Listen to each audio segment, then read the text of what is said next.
showbiz fanatics, pagkamatay ni Mr. Ronaldo Valdez, meron na pong nabigyan ng sanction sa pangyayaring ito. Ano nga ba ang nakapaloob sa balitang ito? But before that, if you haven't subscribed yet to my YouTube channel, please don't forget to like, share, and subscribe at hit mo na rin ang notification bell for more showbiz updates. And please don't forget to hit the all para ikaw ang unang-una makakapanood sa lahat ng ating mga updates.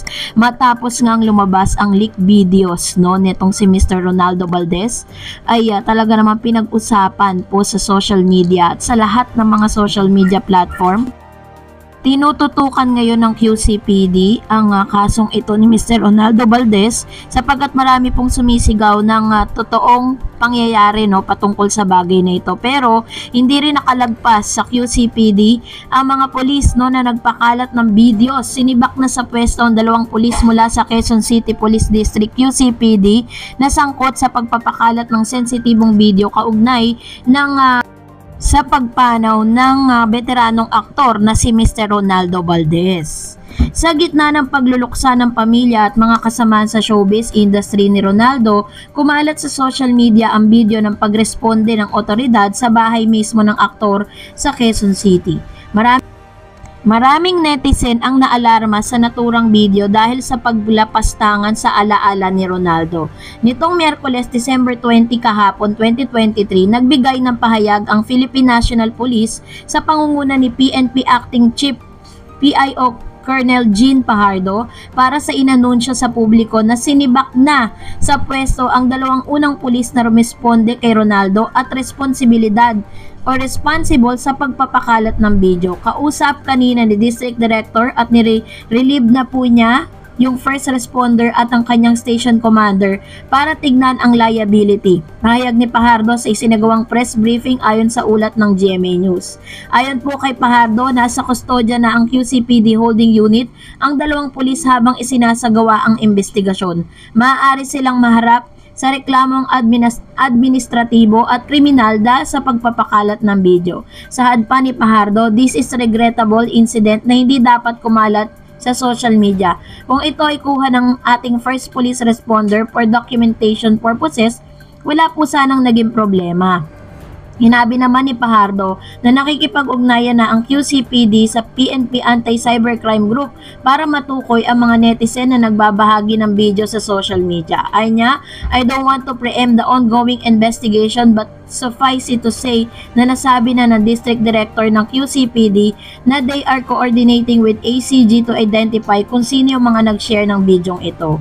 So ito po yung ilan sa mga latest news and latest development patungkol sa issue at patungkol nga dito po sa kaso ni Mr. Ronaldo Valdez. Pero as of the moment ay patuloy pa rin po na nagdadalamhati ang buong pamilya ni Mr. Ronaldo Valdez patungkol sa pangyayaring ito. According po sa mga ginagawa nilang investigasyon, ay sumiilalim na rin ang ilan sa mga kasama ni Mr. Ronaldo Valdez sa bahay mismo niya, kung saan kasama niya doon yung kanyang driver at ang kanyang mga kasambahay na sila po yung driver niya po ang unang nakakita. Sinabi po kasi na parang nung pumasok po yung mga kasambahay nila para painumin po ng gamot itong si Mr. Ronaldo Valdez, nakita po nila si Mr. Ronaldo na nakaupo di umano doon po sa kanya pong kanyang office chair at natutulog. Ang akala po at inaakala ng lahat na natutulog lang siya, pero hindi po nila alam ay may ginawa na pala siyang hindi maganda sa kanyang sarili. Kaya naman po ang ginawa po ng police, ng QCPD ay sinailalim ang lahat ng mga kasama niya sa bahay sa ballistic and i-check yung kanilang mga kamay, para test, para po ma-check kung sino ba talaga ang tunay na humawak or meron bang mga hindi kagandahang nangyari dito po sa bagay na ito. Kasi ang pinagtataka ng maraming mga netizen kung bakit wala pong nakarinig nung pangyayari na yon. Ano na lang yan, kumbaga parang magkakaroon na lang po talaga ng deeper na investigasyon kapag naglabas na talaga yung QCPD ng kanila pong investigasyon patungkol sa pangyayaring ito. Pero ako yun mo sa QCPD kay Mr. Maranan nga ay ginagawa po nila ang lahat para po maresolba ang pangyayaring ito. Pero sa ngayon nakikiramay po tayo sa pamilya ng mga Gibbs ano. At dahil dyan narito ang ilan sa mga reaksyon at komento ninyo sa comment section natin. So magre-react lang tayo at magbabasa tayo ng ilan sa mga comments po ninyo. Yan, so magbasa po tayo. Unang komento mula kay Maximo Clay de Sales. Hindi pwedeng sundayin ang pamilya kung suicide ang kaso. COP yan sa investigation. Para yan sa right ng namatay. Madaling gumawa ng note. Dapat masaya at positibo ang pamilya kasi mahal nila sa buhay si Mr. Gibbs. Bakit ayaw?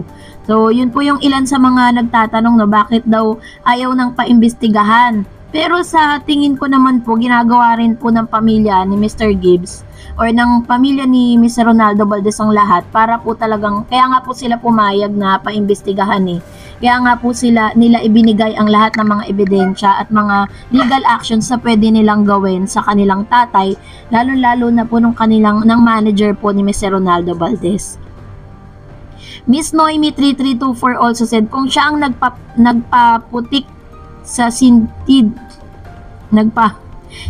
niya, bakit hawak pa rin niyang dinatnan ng mga pulis, nakaupo nagbaril tapos hindi naman lang niya nabitawan ng baril. Ayun po yung ilan sa mga mga assessment ng netizen. Pero syempre, meron pong paliwanag dyan ng mga pulis. Hintayin na lang po natin yung kanilang investigation. Sabi naman ni Luchan, oo nga, bakit di narinig ng mga kasama sa bahay na may putok na baril, no? Sabi naman ni Juan Hernandez, dapat investigation ala FBI.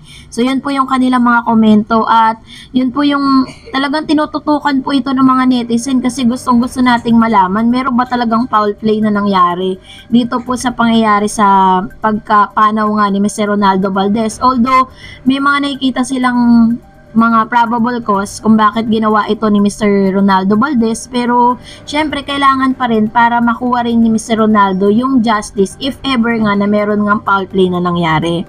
So, aside from that, sabi pa ni Mr. Romy Obispo, good afternoon, Ma'am Dareds, kung meron mang foul play na sa pagpanaw ni Mr. Valdez, sana lumabas yung tunay na dahilan sa pagkamatay ni Sir Valdez. Condolence po sa pamilya ni Lolo, sir. Ayun. So, talagang masasabi mong buong showbiz industry talaga ay nagdadalamhati sa kanyang pagpanaw kasi isa ito sa pinakamagaling na aktor eh. Alam niyo naman yung mga ginanapan niya mga karakter talagang hook na hook po. Kapag sinabi pong Ronaldo Valdez, batikan po talaga yan. Lalo siyang minahal ng mga Gen Z nung napanood naman siya dito po sa Too Good to Be True na kasama niya si Catherine tsaka si Daniel Padilla. And that's it for today. For more videos and updates, please don't forget to like and subscribe and please follow me on my Facebook page, Dareds TV. God bless everyone.